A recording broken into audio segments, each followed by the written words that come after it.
Hello दोस्तों, solution by PJ में आप सबका स्वागत है। आज एक बार फिर मैं आप लोगों के लिए लेके आ गई हूँ द 10 मिनट शो।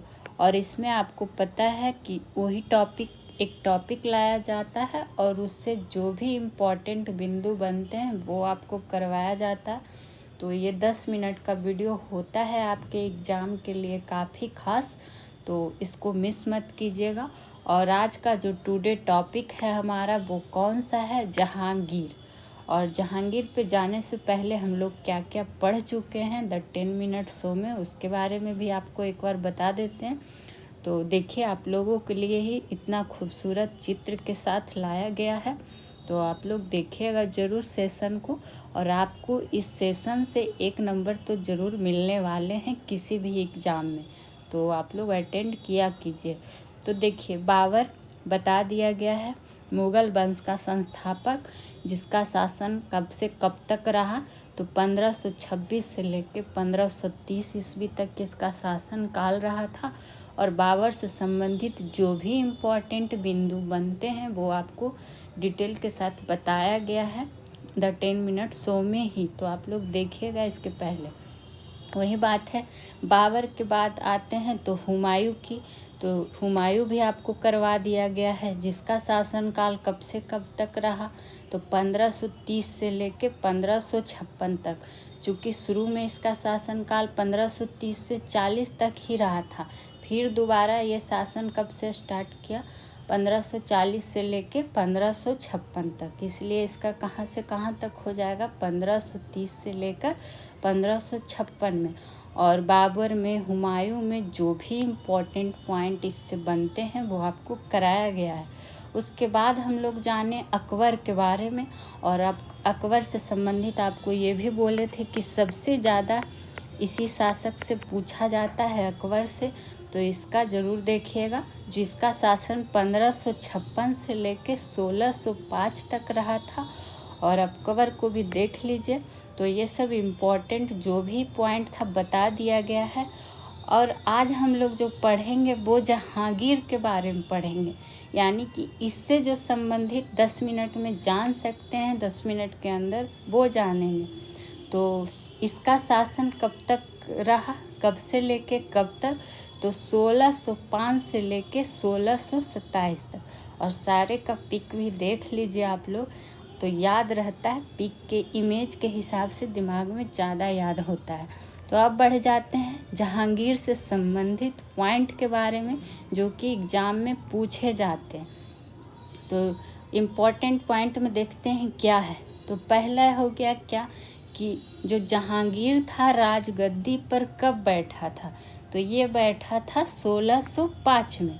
दूसरा पॉइंट इसमें क्या पूछ लिया जाता है कि जहांगीर के बचपन का नाम क्या था, तो जहांगीर के बचपन का नाम था सलीम, जो किसका उत्तराधिकारी हुआ, अकबर का उत्तराधिकारी हुआ। तो अकबर इसको प्यार से क्या कह के बचपन में बुलाता था, शेखो बाबा। तो ये भी पूछ लिया जाता है कि सलीम को शेखो बाबा कौन कहा करता था, तो वो कहा करता था कौन, अकबर। तो ये पॉइंट भी ऐड किया गया है आपको। और इस जो 10 मिनट का ये शो रहेगा टॉपिक संबंधित, कि एक टॉपिक को उठा के जो भी उससे बन सकता है वो काफ़ी इम्पोर्टेंट रहेगा। तो आप लोग रेगुलर सेशन से जुड़ा कीजिए, चैनल को सब्सक्राइब कीजिए, वीडियो को शेयर लाइक ज़रूर कीजिए। अब देखिए अगला पॉइंट जो इससे पूछा जाता है कि इसकी पत्नी कौन थी, तो पत्नी थी नूरजहाँ। कौन जहाँ, तो नूरजहाँ। और पूछ लिया जाता है कि नूरजहाँ का वास्तविक नाम क्या था, तो नूरजहाँ का जो वास्तविक नाम था वो था मेहरुन्निसा। कौन निसा, तो मेहरुन्निसा। ये काफ़ी बार पूछा गया है, इसलिए बोल रहे हैं, इसको क्या करिएगा, ध्यान में रखिएगा। वहीं अगर और क्या है, गुलाब से इत्र निकालने की विधि किसने खोजी थी, तो जो नूरजहाँ की माँ थी उसी ने खोजी थी। तो उनका नाम क्या था, अस्मत बेगम। कौन बेगम, तो अस्मत बेगम। और ये भी पूछा हुआ है, जो पूछा हुआ है उसको हम स्टार मार्क कर देते हैं कि जो काफ़ी बार पूछा गया है। ठीक, बाकी तो ऐसे सब इम्पोर्टेंट ही है। वही बात करें पूरा संगमरमर निर्मित कौन सा मकबरा? एतमाउद्दौला का मकबरा, जो कि कहाँ? तो आगरा में। किसने बनवाया था? तो नूरजहाँ ने बनवाया था। तो पहला तो ये ध्यान रखना है कि कौन सा मकबरा, तो एतमाउद्दौला का मकबरा कहाँ? तो आगरा में। किसने? तो नूरजहाँ ने। और ये क्या था? पूरा संगमरमर निर्मित था। ठीक, तो ये आपको ध्यान में रख लेना है। अब बढ़ जाते हैं अगले पॉइंट की ओर, देख लेते हैं। और देखिए आपके लिए एतमाउद्दौला का मकबरा भी ला दिया गया है। देखिए कितना खूबसूरत है। तो जो लोग नहीं देखे हैं तो यहाँ देख लीजिए, घूम लीजिए। कितना अच्छा पिक है, कितना खूबसूरत लग रहा है। कौन सा मकबरा? एतमाउद्दौला का मकबरा। क्योंकि अभी आगरा नहीं ना जा रहे हैं तो यहीं से आगरा का देख लेते हैं। अब बढ़ जाते हैं आगे की ओर पॉइंट में। तो जो जहांगीर से पॉइंट बनेगा, पूछा जाता है कि न्याय के जंजीर के लिए किसको याद किया जाता है? तो ये भी किसको याद किया जाता है? जहांगीर को। किसके लिए? तो न्याय की जंजीर के लिए। मेन पॉइंट ही जानेंगे, लेकिन धीरे धीरे, ताकि आपको आसानी हो, आप इसको नोट डाउन भी कर सकते हैं। चूँकि 10 मिनट का वीडियो है, आप लोग आराम से देख लेंगे। चित्रकला का पारखी भी किसे कहा जाता है? तो जहांगीर को। इसको एक उपाधि धारण इसने किया था, वो उपाधि का नाम पूछा जाता है, तो नूरुद्दीन उपाधि। ठीक, इसका एक कथन था, किसका? तो जहांगीर का, कि जो चित्रकला का शत्रु है वह क्या है? मेरा शत्रु है। तो चित्रकला का पारखी भी था, और ये इसी का क्या था? स्टेटमेंट था। ये ध्यान रखना। वहीं अगर आपसे पूछ दे कि जहांगीर के शासन काल में श्रेष्ठ कलाकारों में से नाम पूछ लिया जाता है, तो उस्ताद मंसूर और अबुल, ये दोनों का नाम आपको क्या करना है? ध्यान में रख लेना है, चूँकि पूछता है। और जो पूछता है वही आपको यहाँ पॉइंट लाया गया है। बाकी तो किताब में कहीं भी आप लोग आसानी से पढ़े ही होंगे। वही पूछ लिया जाता है कि मुगल चित्रकला अपने चरमोत्कर्ष पर कब पहुंचा था? या किसके नहीं, सॉरी, कब नहीं, किसके शासनकाल में? किस मुगल शासक के शासनकाल में? तो ये भी क्या होगा? जहांगीर। ध्यान रखना है। और इसी तरह से आपको बाबर, हुमायूं, अकबर से जो भी संबंधित पॉइंट बने हैं वो आपको बताया गया है, और आगे भी आपको बताया जाएगा। वही इसके शासन काल को कौन सा काल कहा जाता था? तो चित्रकला का स्वर्ण काल। ये भी काफ़ी बार पूछा हुआ प्रश्न है। वहीं बढ़ जाते हैं आगे की ओर।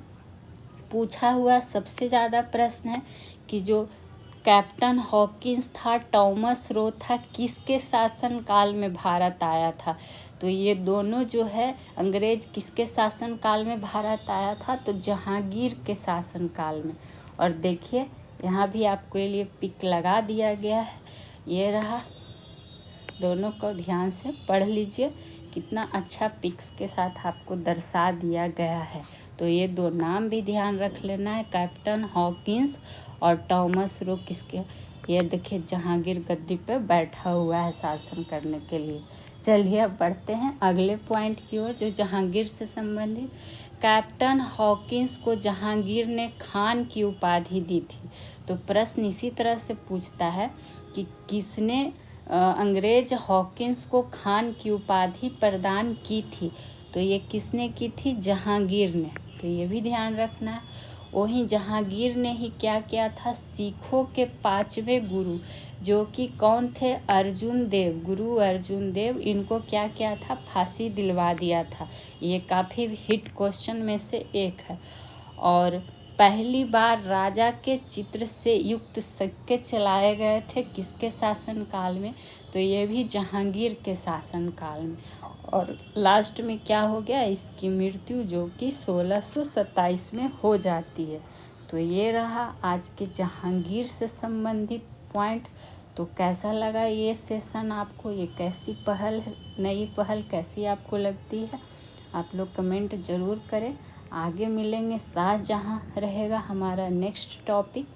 तो तब तक के लिए चैनल को सब्सक्राइब कीजिए, वीडियो को शेयर लाइक ज़रूर कीजिए। Thank you.